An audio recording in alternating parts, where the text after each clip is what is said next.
Hello and welcome to our webinar. I'm Tim Newton from the Krannert School. As we know, COVID-19 has changed the lives of everyone from work to study to play. At Purdue, that change manifested itself in the spring with the transition from residential to online learning. Plans are being made for a return to campus in the fall, but with safeguards in place and with the ability to pivot quickly should the need arise. With us today is the dean of the school, along with two students, one who just graduated and one who will be entering his senior year this fall. David Hummels is the Dr. Samuel R. Allen Dean of the Krannert School and a distinguished professor of economics. He's been with Purdue since 2000 and was named interim dean in 2014, permanent dean the following year. In addition to his roles at Krannert, Dean Hummels was named a co-chair of the Safe Campus Task Force earlier this year by President Daniels. Eesha Patel came to us from San Jose, California. She earned a bachelor's degree in industrial management with concentrations in engineering and analytical consulting. Eesha graduated in May and was the student responder for the virtual commencement ceremony put together by the university. She accepted a job as a financial analyst with Microsoft in Seattle. She'll begin that job in September.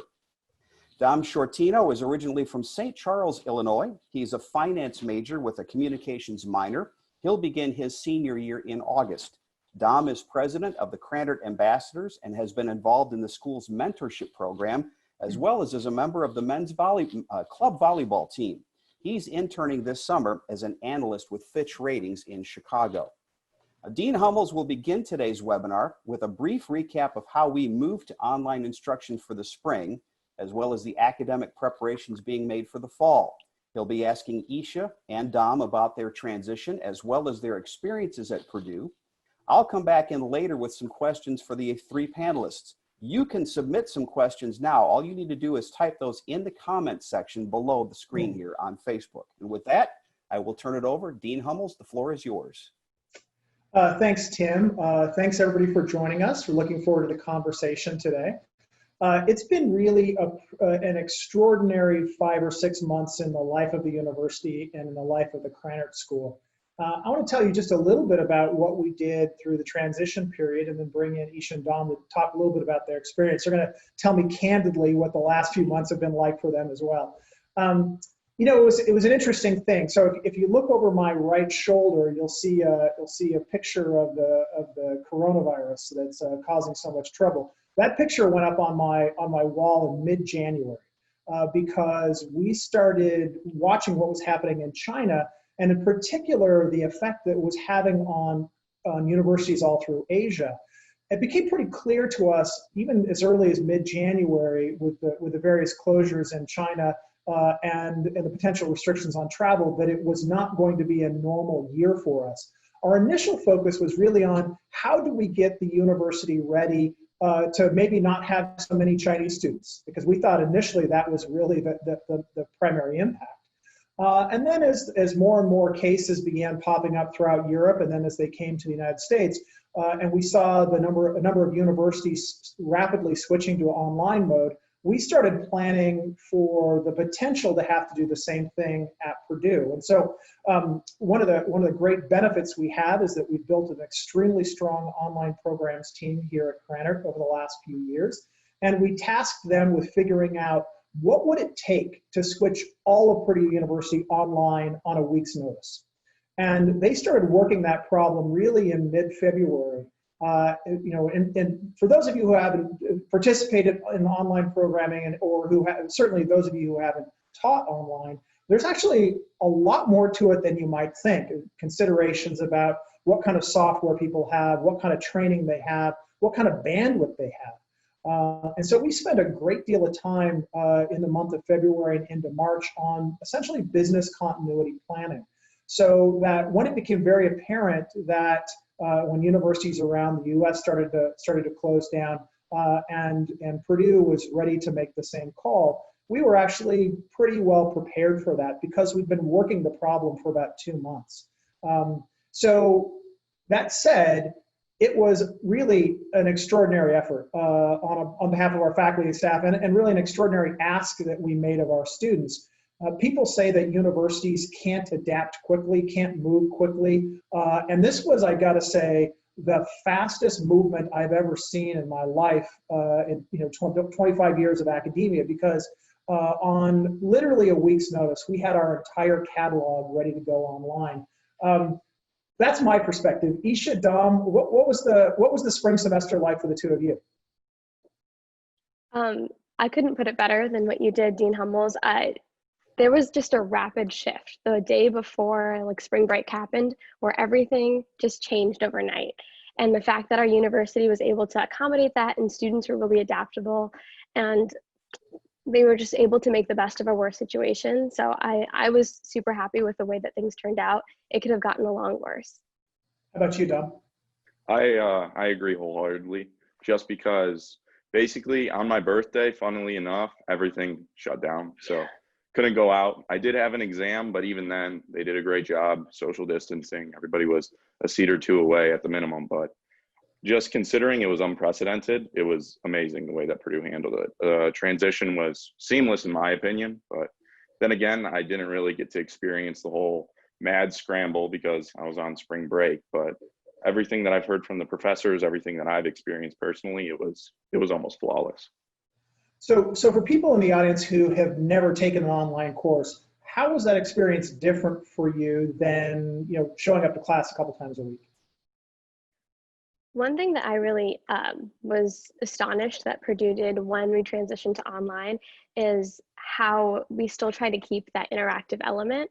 One thing that was great about the Krannert curriculum and the Purdue curriculum as a whole is they try to increase discussion sessions, and they try to make sure that you can still participate in class. And a lot of my professors still had open office hours on Zoom, so you could have that kind of face-to-face interaction even though it was virtual. And I think that played a really big part in keeping students interactive even though it was a time when you couldn't meet anyone face-to-face. How about you, Dom? I agree. Everybody was very accommodating, whether it be the professors, the TAs, other students. Everybody understood that we were in completely just random and scattered all across the United States, if not internationally. So everybody's hours were different. Everybody was working on different schedules. All the professors, like I said, very accommodating. If you needed an extension for homework or your internet gave out or Blackboard crashed, anything you needed, professors were really understanding, and they made sure that you got what you needed to be successful in the course and still be able to learn as well. So that's great. I'm really glad to hear that. I mean, this is something that we worried about a lot in the planning phases, because we were sort of asking each other questions like, what portion of our students have fast Wi-Fi at home? And we had no idea what the number of that was, right? If everybody has it, half the people had it. And I think the other part is, because we've got students all over the globe, many of the things that you could potentially do to increase interactivity and also to ensure academic rigor and academic integrity kind of go out the window when you've got people in 12 different time zones working on things. I agree. Yeah, go ahead, please. Well, in the beginning of the whole pandemic and the outbreak, I was just worried that they were going to still be able to enforce academic integrity and making sure that the group projects that we started and worked so hard for 3 months, that we were able to finish it and successfully learn something from it. And just based on the classes that I've been in, there were safeguards to protect academic integrity. They moved all the group discussions to online. They moved all the group work to online. It was great, just seeing that the professors actually understood and they cared about people not looking up the answers online for the exams, or they were punished if they did so. That was one of the things that I think Purdue did better than a lot of schools, at least from what I've heard. I agree. So, having had the experience, do you feel like you learned as much online as you would have in person, or what did you lose out? We'll put it that way. I think with just Purdue in general and in college also, a lot of what you learn ends up being how you learn it. And if things do end up progressing a little bit further than we expected, having the adaptability and critical thinking and being flexible on the spot is something that I don't think we could have learned in a better way. But that being said, in terms of academics, I don't feel like my grades or my education was diluted by the pandemic. I think that I learned the same amount, and I even had to kind of rely on my own internal knowledge a little bit more, which was kind of useful. One of the questions that we got from participants in advance was, do you think this is going to change the trajectory of higher education? Will there be more emphasis on online learning now that people have sampled it? Will they be more willing to do master's degree or other kinds of things online? What do you two think about that? Well, I'm currently applying for law schools.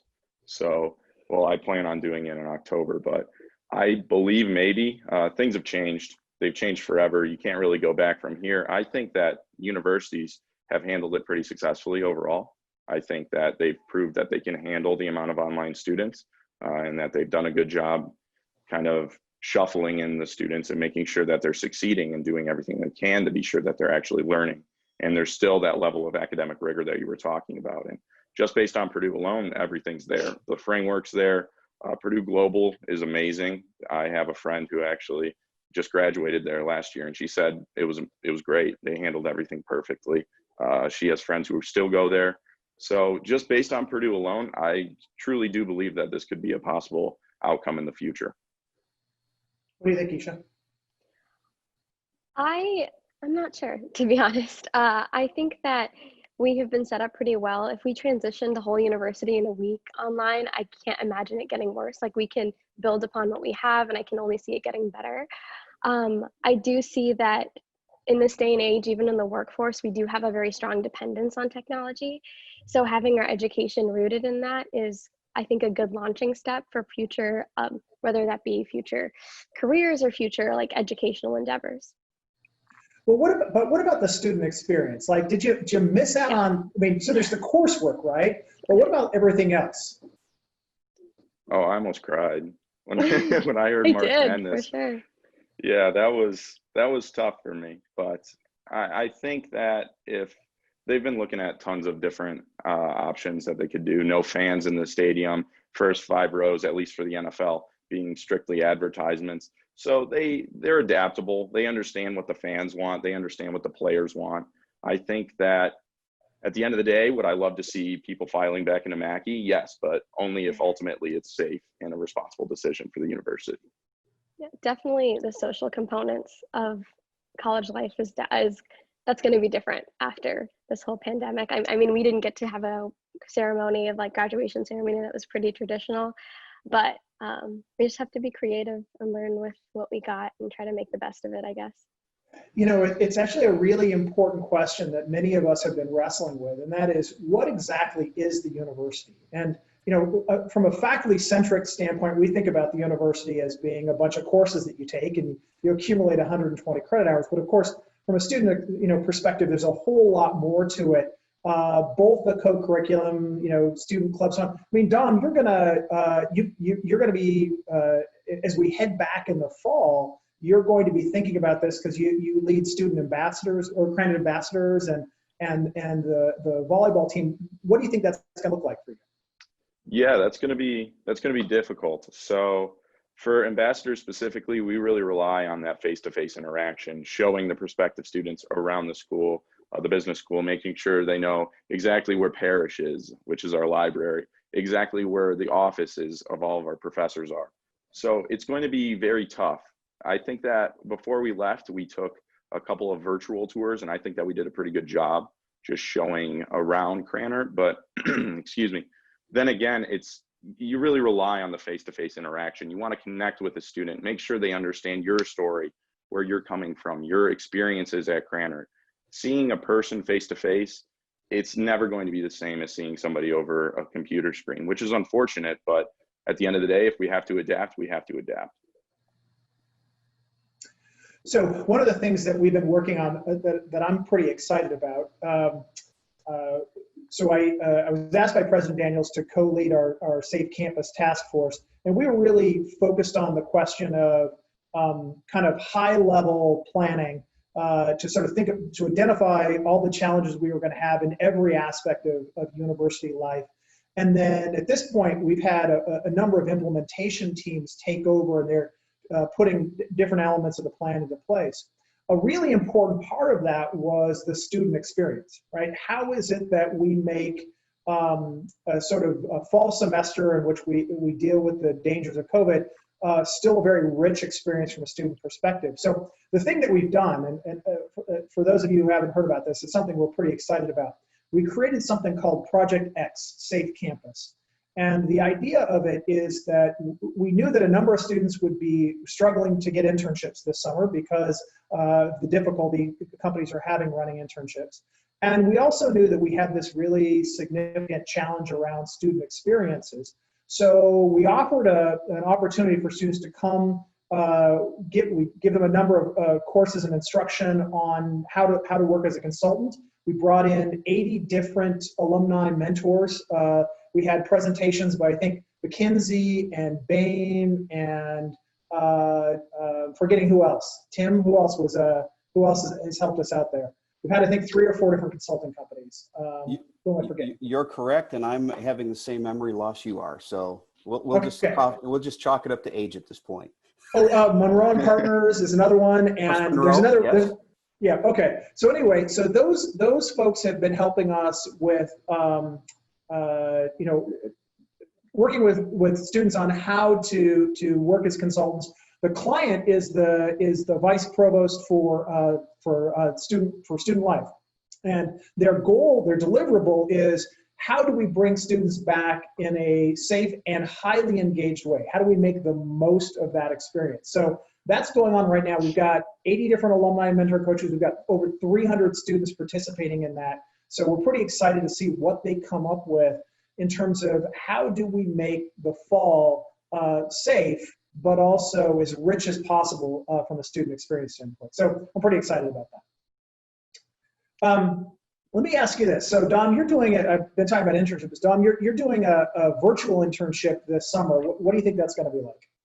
It's going to be different. I'm ready for the challenge. I like to think that I'm a pretty good people person, excuse me. So not being able to see those people face to face and being able to talk with them, joke around with them, I work next to them, it's going to be completely different from anything I've ever experienced. But I've said it a couple times before. I'll say it again. I'm ready for the challenge. I feel like Purdue has prepared me more than enough to get to the point where I'm comfortable in the role that I'm in, and I feel that I will be successful. But ultimately, it's going to be very different. But when is anything else not different nowadays, right? Indeed. Eesha, and you're headed to Microsoft in September, is that right? Mm-hmm. Yes, that's true. And where will you be, in Seattle or? Yes, so I'll be in Seattle. I'm not entirely sure how that process is going to be yet, if it's going to be online or we're just, honestly, they haven't made a final decision because it's kind of we have a couple months for them to decide, I guess. But regardless, it will definitely be a new experience. Indeed. All right, well, let's talk a little bit about what the fall is going to look like. So what I'm going to kind of run through here is a bit on what the university plans look like and so how we're going to approach this to prepare for the students. So the first thing to kind of keep in mind here is that we have these sort of 2 key objectives front and center. The first is the safety of the campus environment, our students, our faculty, and our staff. One of the things that President Daniels has repeatedly emphasized is the importance of protecting particularly vulnerable populations. So one of the things we're sort of in the middle of right now is identifying who those vulnerable populations are. And so we're working with faculty and staff, and we have a medical team that's gone through to sort of devise a kind of a tiered system that sort of combine different aspects of your health and age into rating people on a how important it is for them to take precautions and so on. So as a consequence, a number of people who might otherwise have been on campus will be working entirely remotely to be out of sort of an abundance of caution. The second thing that's happening is we will be significantly more remote in all of our operations. So the goal is to reduce the footprint of faculty and staff in the buildings by at least a third. We'll probably be considerably more remote than that at Krannert because we feel like we've gotten reasonably good in working in teams at a distance. The thing that we're working on right now, and I think it's going to be a very interesting challenge, is that most student-facing offices have some kind of like drop-in sort of service, right? You just, if you want to go see an advisor, you want to go see, the career development folks, whatever, you just walk in and you say who's available, and we kind of take it from there. And that kind of walk-in stuff we have to be a bit more careful about in terms of de-densifying. So we're working on plans to essentially create video doorbells and sort of virtualize appointments so that you still are having the opportunity to meet virtually face-to-face with people, but that we kind of significantly reduce foot traffic into those sort of student-facing offices. And also, the other part of that is your sort of quote-unquote walk-in appointment may take place with somebody who's working from home via a Zoom connection. So there's going to be that sort of thing that's happening from the staff and faculty perspective. From a student perspective, the plan is really this. So we recognize that there are a number of people who want a residential experience and a number of people who really feel like it would be a better idea for this fall to remain fully online. So we've created a catalog of courses that will be available fully online for any students who want to do that. The price tag is going to be a little bit discounted. It's going to be, for those of you who are students out there, it's basically similar to what you would pay to take courses in the summer, and you can opt to take less than a full schedule. If you only want to take 6 or 9 credit hours, you can do that instead of a full schedule. That full catalog, the idea here is to prepare courses to be, rather than this sort of like on a moment's notice thing that we did in the spring, a fully designed online course looks quite a bit different. There are things that you do if you know you're going to be completely online for an entire semester to maximize engagement, to maximize learning opportunities. And so all of those fully online courses will go intensively through what we call our impact program to ensure that those courses are really the best they can possibly be. At the same time, we'll then be offering residential instruction. And so those courses are also being all redesigned with what we call a resilient learning model in mind. And so what resilient learning basically means is a couple of things have to take place. The first is we've got to de-densify our classrooms, right? We just, everybody in the buildings are going to have masks on, but we also need to spread people out, and we need to prevent people from sitting right on top of each other, which in some of our lecture halls, it gets pretty cozy. So we'll be spreading people out and reducing, depending on the course, reducing the density of students in any given classroom by somewhere between a half to 2/3, right? So you might divide your class into half or divide it into 3 portions. And then what faculty will do is they will offer what we call flipped classrooms. So there'll be a lot of kind of pure lecture material in which communication is one way. Just one person's talking, everybody else is listening. A lot of that will be available in an online format, whereas all of the time in class will be discussion, problem solving, Q&A, highly interactive type of things, much more than you would see in a typical residential section.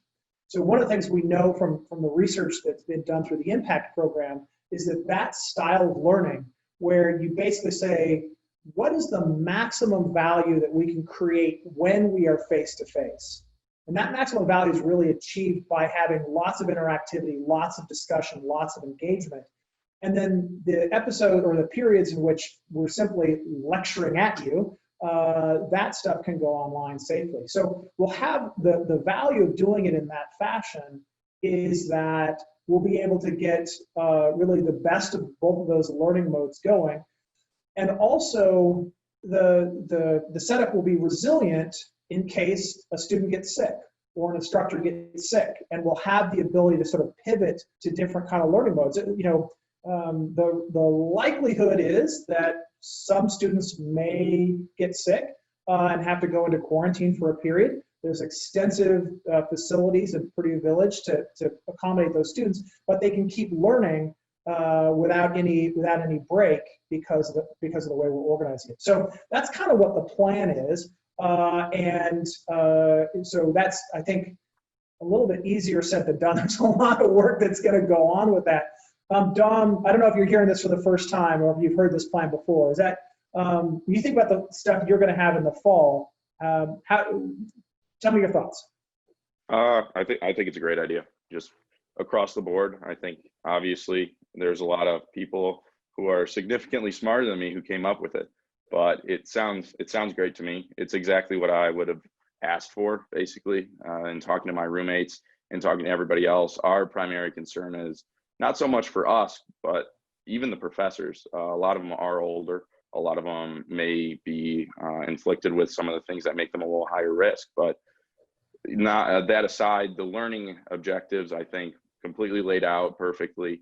And just at the end of the day, as long as everybody's healthy and I'm learning some things, I think it's going to be great. That's good. So, Eesha, if you think about, I mean, so you'll be, having graduated,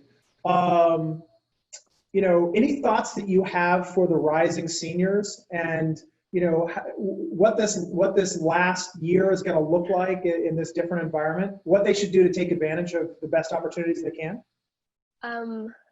Try to still have those experiences that you wouldn't normally have, but try to be a little bit more creative with it. So I know that during my second semester, when things started to shift in March and April, a lot of my friends did a lot of virtual kind of meetings. So we would just literally just have our FaceTime going or have our Zoom call going and just sit there kind of. So try to do something like that. You'd be surprised how much it does for your mental health, and just because if you're stuck in your room for an extended period of time and not seeing a lot of people and just, staring at the four walls, it can get kind of intense. So let me understand. So like you'd open up a Skype or a Zoom call and just kind of study together virtually, yeah, exactly. Even if you weren't talking? Yeah, so I would just be working on my computer virtually and I would just be doing my own thing. Did you do any of that, Dom? I actually have a lot of my buddies on Xbox. So we played a lot of Xbox together just because there's not really much else to do, but we're a very active friend group. So it was tough, kind of just transitioning from going to the co-rec a couple times a week to not going ever because it shut down. But it was difficult. We made the most out of it. And hopefully, at least with the co-rec, it opens back up and there's some safeguards in place that I could play pickup basketball again. Right. One of the things that we've noticed, like when I go out, so I'm here in my office, but when I leave my office and the drawing room's out just right behind me, students are often working together, but they're not really interacting. They're just kind of at a table, and something about having someone there, I don't know if it's holding you accountable or just or what it is, but it seems like students often study better if they're near other folks who are also getting busy with it. I agree. Also, just eating together can also be kind of nice, because I'll have my dinner and then virtually my friend will also be eating. So that's kind of not the same, but it provides that communal sense that you kind of miss when you're alone in quarantine. Did you have any Wi-Fi connection issues or like any competition within your families for the signal at home?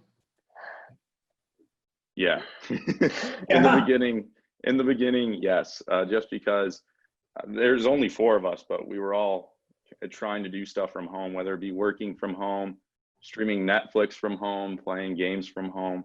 So there was a lot of bandwidth issues that we had, and there was a lot of struggle for it, but we figured it out ultimately. We got a good thing going now, so it's all worked out.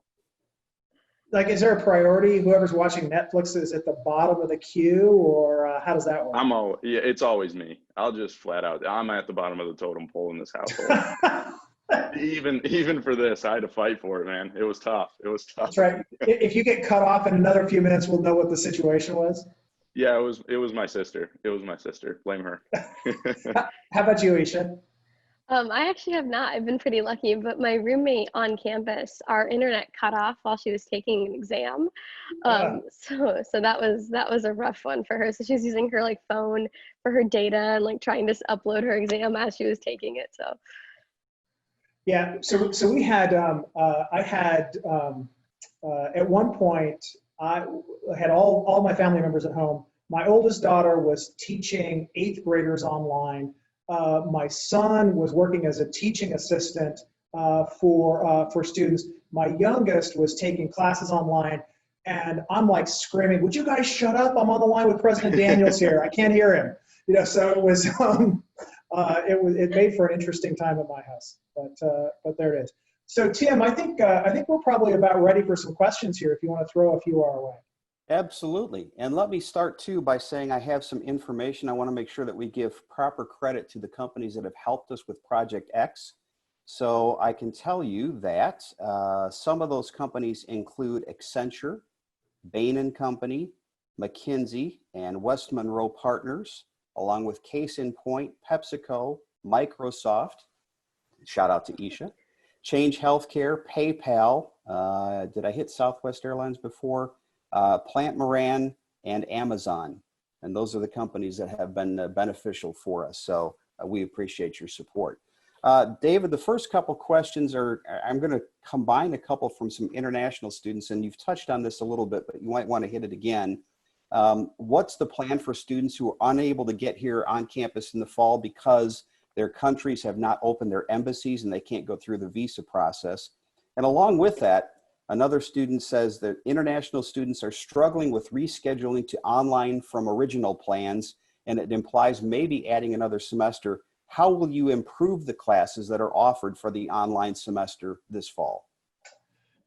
Yeah, so I think this is one of the really interesting planning challenges around this is we're trying to get a handle on how many students need an online semester and how many prefer the residential piece. For some students, it's not a matter of preference. It's just they're on the wrong side of an international border and travel and visa restrictions will prevent them from getting here.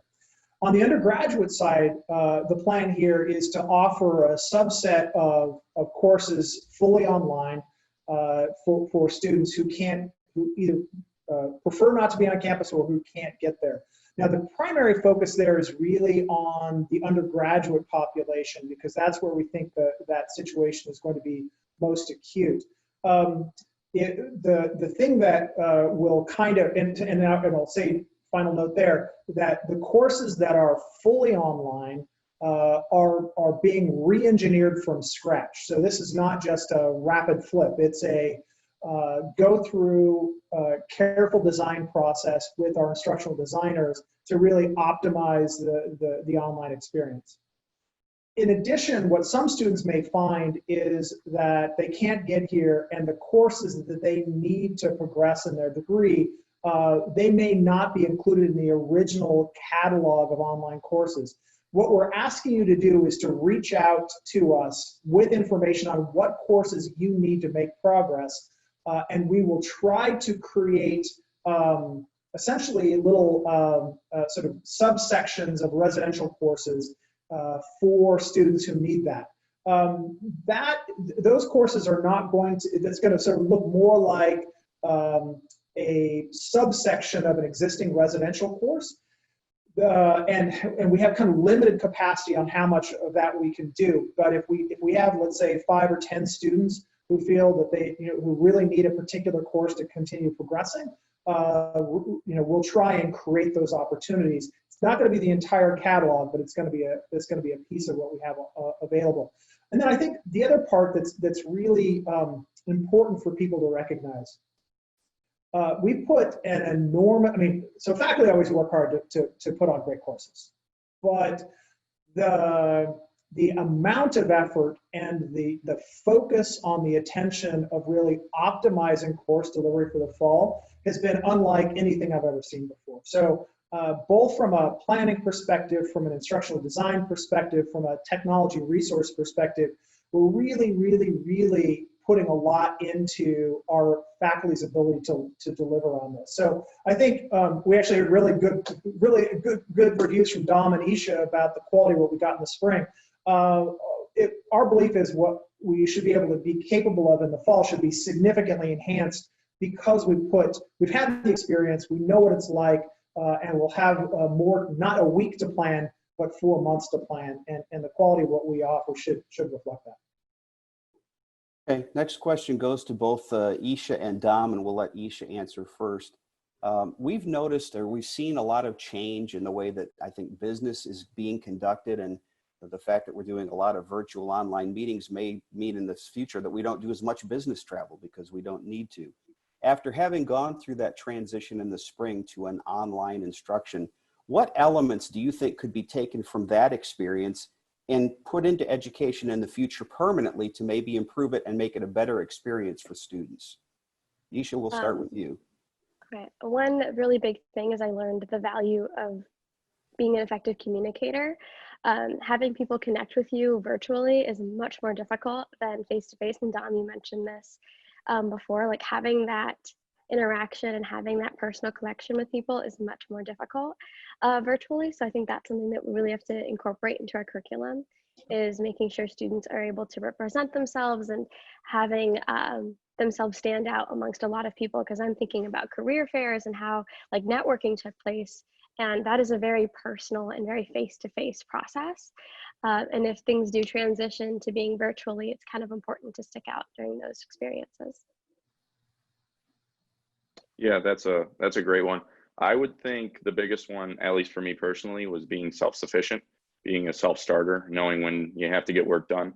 And it's been difficult because for 3.5 years and basically throughout the whole course of my education, I went to class, I took notes, and I studied based on the notes that I took in class. But now the lectures are online, and in some cases, the professors would do something else than just posting a lecture or something like that. So being adaptable and being able to be self-sufficient and motivate yourself to get the work done was something that I at least took very personally, and I tried to make the best of it. But I could see that, you know, transforming into the business sense, just meaning if you get the work done before it's due, great job, you did what you were supposed to. Having set deadlines that you have to meet is always something that you're going to have to do in the business world, whether you be in person or online. So having that skill and being able to polish it was something that was huge for me.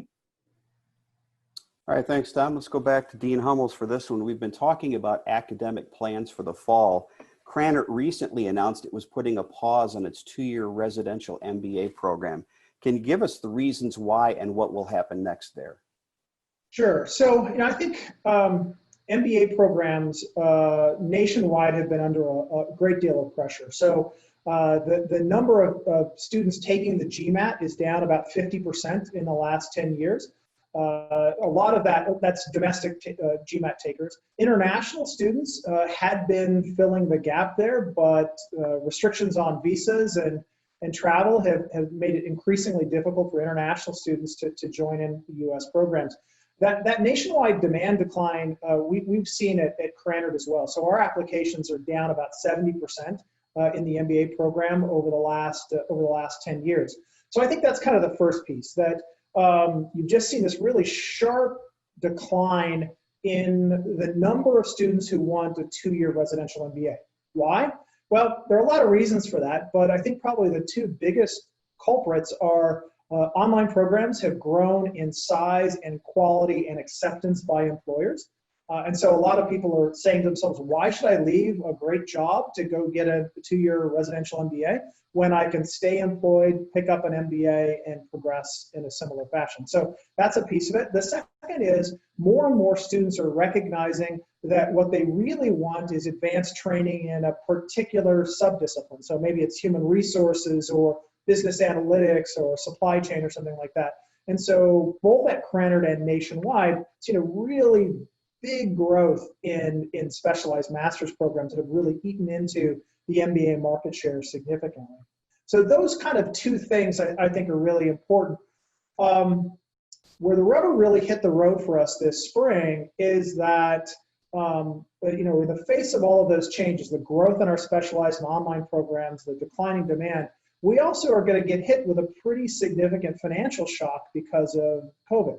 So, I don't think I'm talking out of school too much here. So at Krannert, we'll lose somewhere between 12 and 15% of our revenue this year between central budget cuts, state cuts, and a decline in specialized master's programs because of the difficulty that international students will have in coming to the U.S.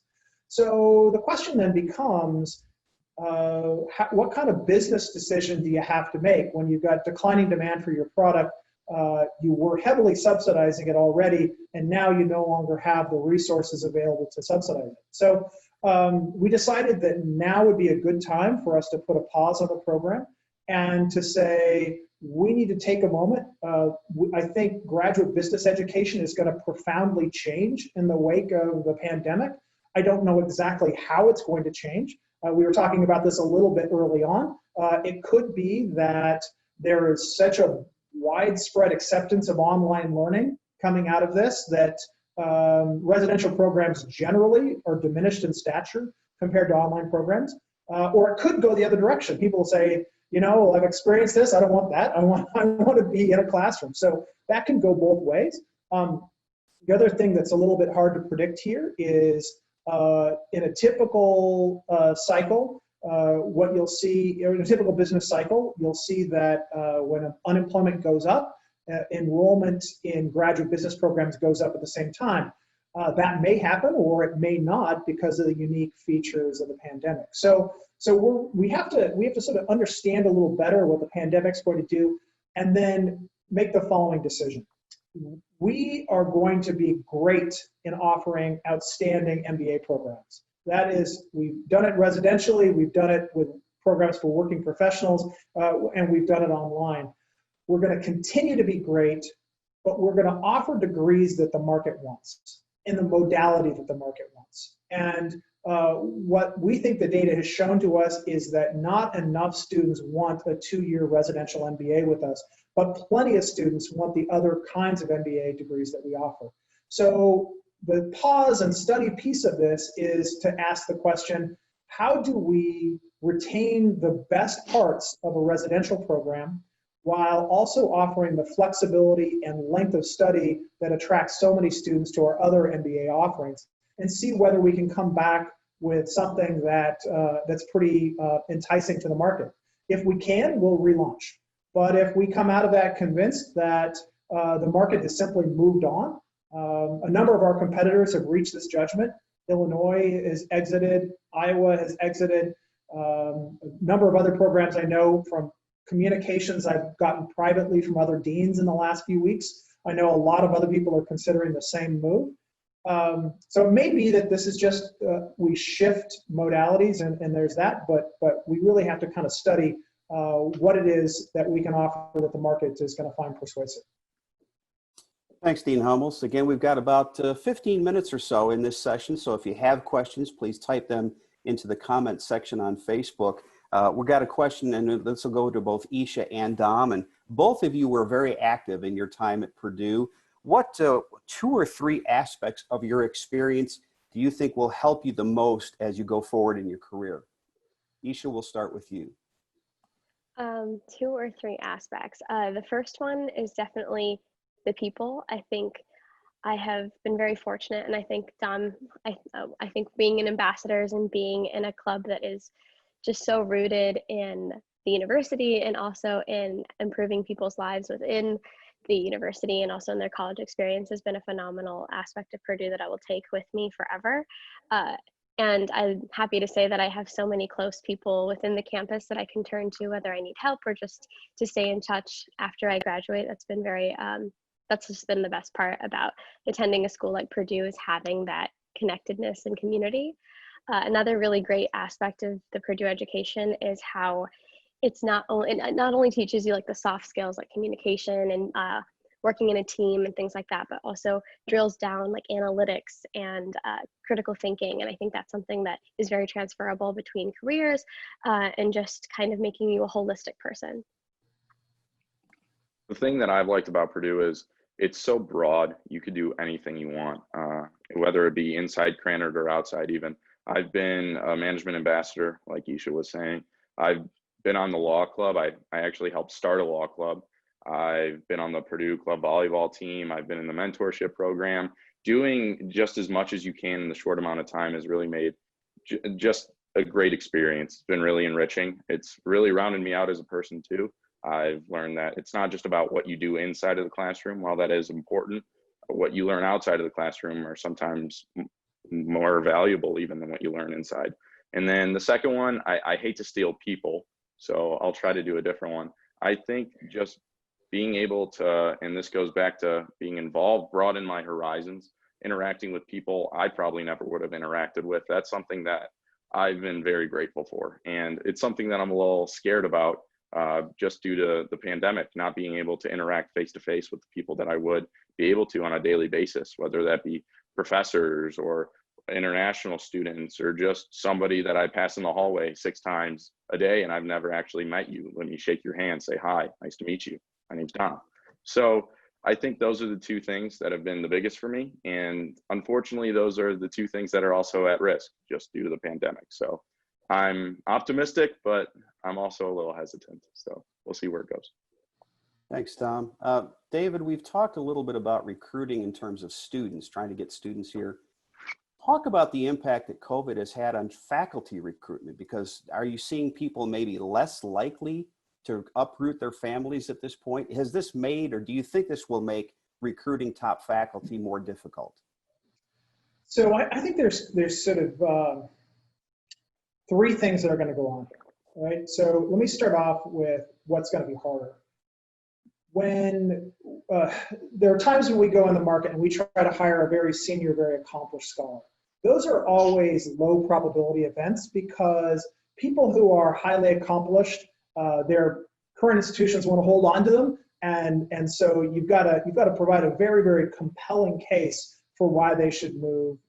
And doing that in the context of a pandemic when you can't even get the family to come visit the place, that's really hard. So we're probably for the next year going to put much less emphasis on senior faculty recruiting than we normally would, because we just think it's going to be just too hard to move people. So that's kind of the first wave. The second thing, though, is we'll see what our finances look like. I'm actually hopeful that Purdue is in actually a very strong financial position. I mentioned that we're facing some cuts, but those are really kind of prudential,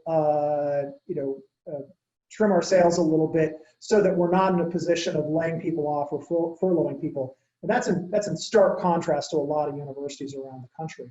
I'm hopeful that we get this thing turned around and we'll be able to do a lot of faculty hiring this year, because we already know that many of our competitors have already said we're not hiring any faculty. The best time to hire faculty is when all the people you're competing with are out of the market. So we think this is actually, if we can go ahead, that we will be able to select some really fantastic new people fresh out of their PhDs, or maybe people a couple of years out.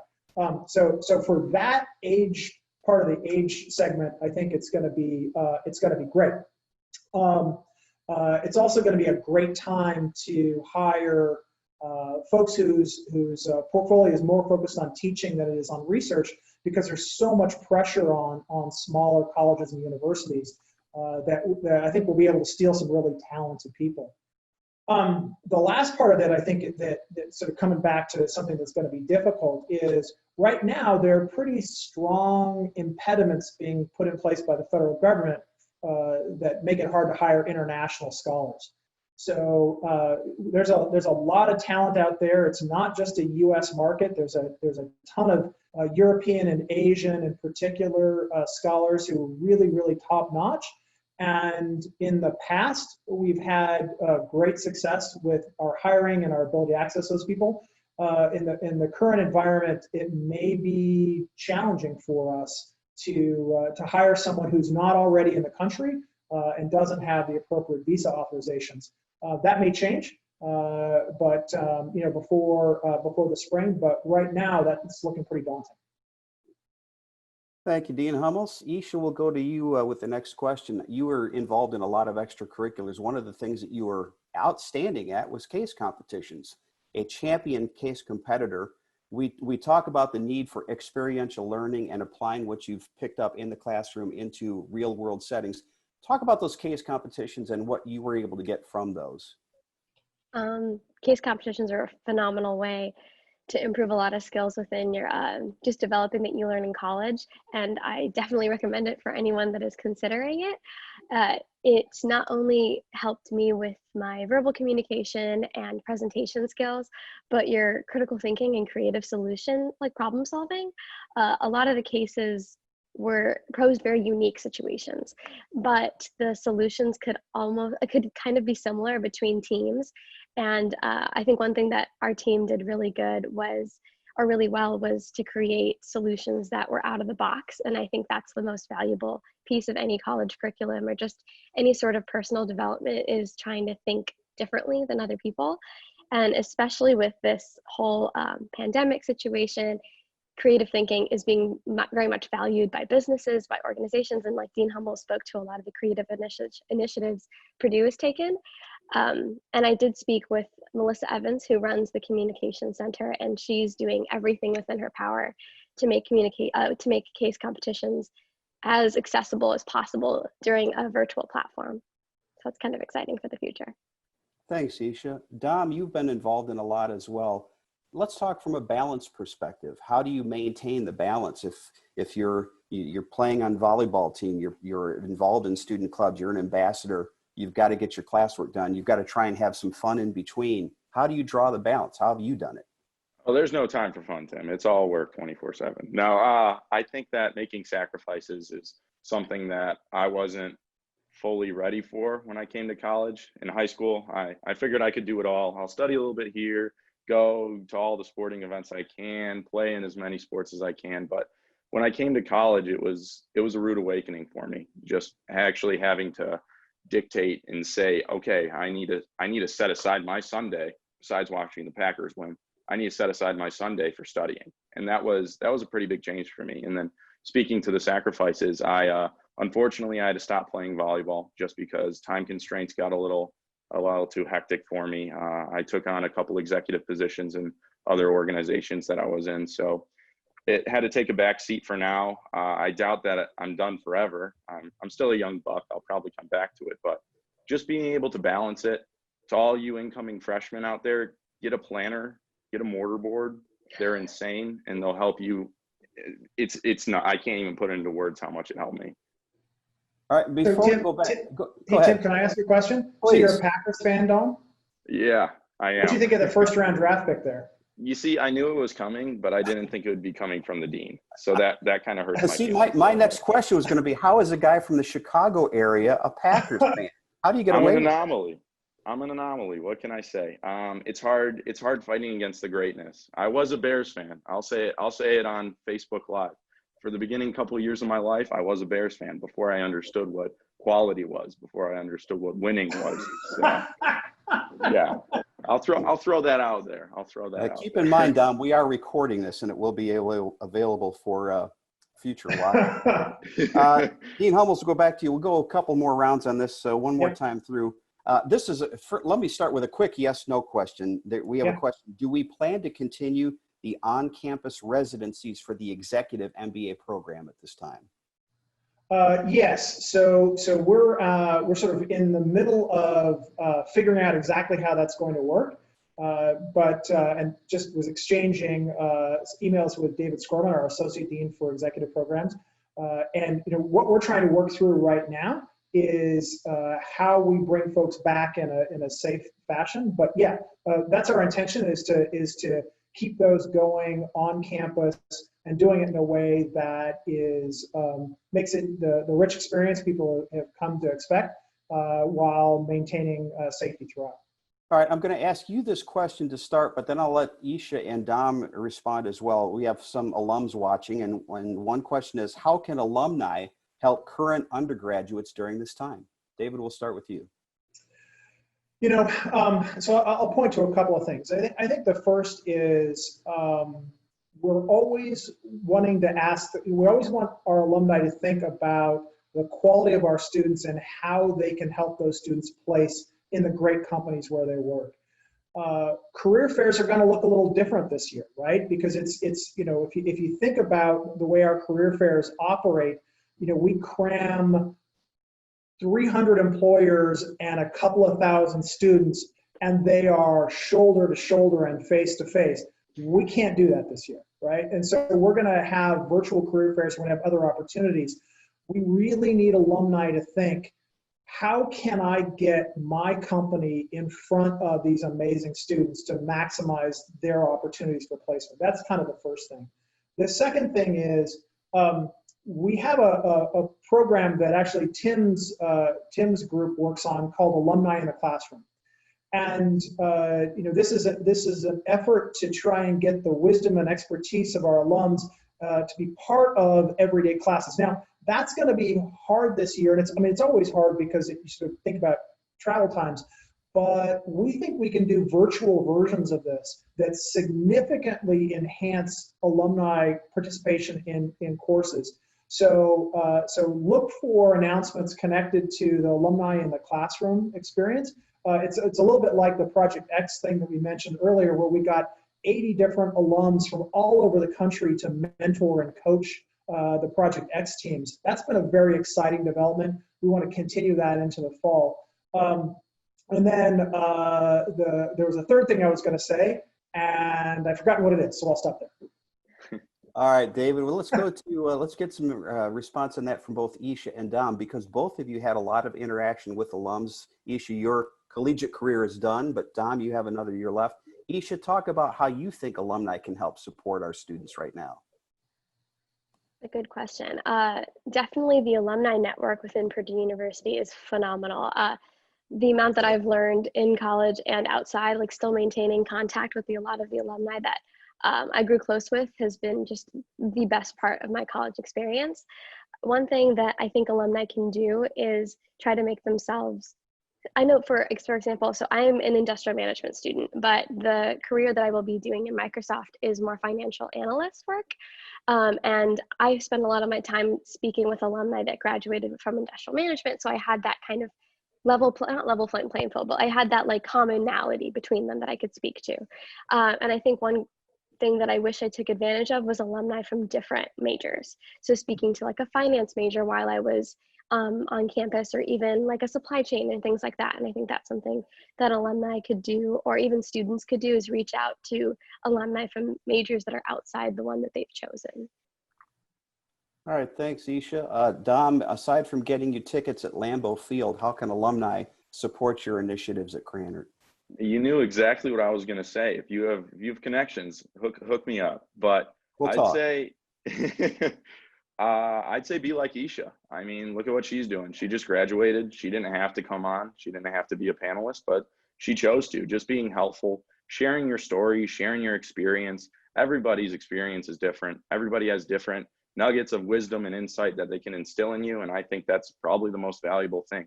It's daunting being a college student. It's even more daunting when you're thinking about furthering your education or getting an internship. Having people, if not a person, who have walked that road before successfully, and having their advice, their ability to be a clairvoyant and see 15 weeks into the future when the whole internship process is heating up and you're doing interviews. And it's just great to have somebody who's already been there. They fought the battle and they've come out on top, and hearing their story and their advice is paramount. So Tim, I remember the thing I was going to say. That's good. Yeah. That's to us all, David. My advanced age is, these things are starting to slip. And it actually connects to, so Dom reminded me of it. We're launching a pilot this year of a program called Career Bound. And the idea of Career Bound is that we want all of our students to have not just academic advising, but to have career coaches and alumni mentors. And the goal is really eventually to have every single student have an advisor, an internal career coach, and an alumni mentor. So we'll be looking for something on the order of 150 to 250 alumni who want to participate in that mentoring program in the pilot this year. That'll grow to every single student. So, on the order of thousands of students with alumni mentors. We think the value of that is that internally here, we can help students navigate a curriculum, but with the support of alumni mentors, we can help our students navigate a career and to really understand how the choices you make today when you're here at Krannert can affect your opportunities in the decades to come. And we think the best way for that work is to have the perspectives of people who are living and leading the careers that our students aspire to.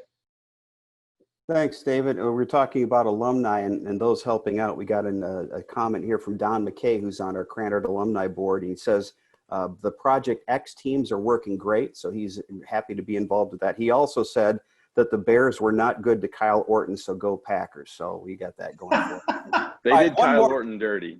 Well, there you go. One more round, and David, we'll start with you here. We talked a little bit just now about Career Bound, but there's another exciting program, the Integrated Business and Engineering program that will be launching in fall 2021. But what's that all about?